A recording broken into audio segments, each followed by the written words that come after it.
So welcome back to my shop today. The last video that we did is actually this pine display, tabletop display. It's really sturdy, really strong. If you haven't seen the video, you can check it out right here. So this display is just like I said, pine, very mute, very dull, nothing fancy about it. Has a clear lacquer on it. The aspect is I want my artwork or my craft to stand out on it, not the display, because I'm not selling the display, I'm selling my artwork. Check out the video right here. So in this display, I really wanted these rails to be moved up and down. And the importance of that for me is when I'm hanging my artwork or craft, I want it to be square onto the customer's eyes. I didn't want it to be doing this. And this is the last thing I wanted my customers doing. Oh, that's nice. Making more effort on their part than it has to be. And I want them to be able to walk by, look visually straight at it, and see what I'm presenting to them.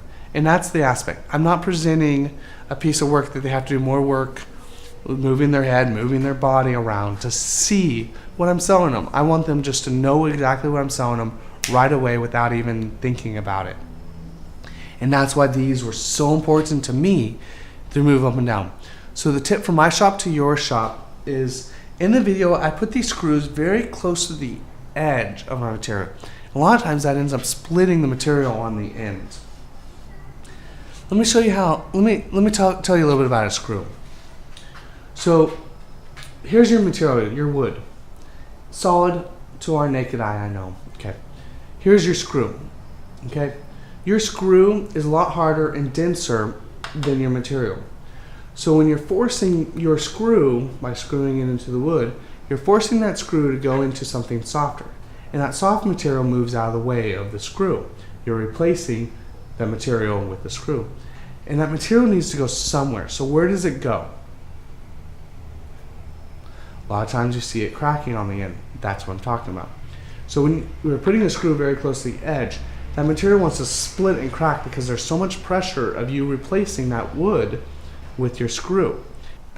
Anything going on. But if you countersink your material, you're removing that material away from your wood, and so when the screw goes in, your screw is going into the hole and that material is already gone. You're eliminating that pressure in your material alone. Let me give you a great example. So you can see here, this screw I did not countersink. This screw I did countersink. They're both very close to the edge. But let's look at the edge just to see the difference. So when you look at the edge, you can see the cracking. This is not cracking. So you can see the big difference between countersinking and not countersinking your screw, especially when you're very close to the edge. The last thing you want is working on a project, and the very end you put your screw in and it splits your material and you have to start over or try to fix it, which you really can't fix it. Well, I use these countersink bits, which are really just brilliant. I love them. I use them all the time. Pretty much everywhere I put a screw in, I use them.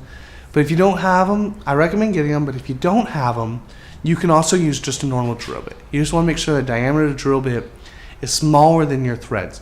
So when your screw goes into your material, the threads hold. When you don't want to be able to pull out that screw, that's the last thing you want, because then your hole is too big. You're basically doing the same thing. You're getting rid of the material that's in the wood, getting it rid of gone. So when you put that screw is not pushing that material and forcing a lot of pressure into your wood. That's the tip I have. So in the next couple of weeks, I'm going to be showing you some videos of installation of cabinets. So these are cabinets that I designed, I built, and installed. I'm showing the installation part of it, not the build or the design aspect to cabinets. This is a little bit of an aspect of what I do on a daily basis. Design, build, and install cabinets. All that, it's a lot of work. But I hope you enjoy the process of me installing some of my cabinets. So stay in your shop, keep working, do your next project. I know you can do it.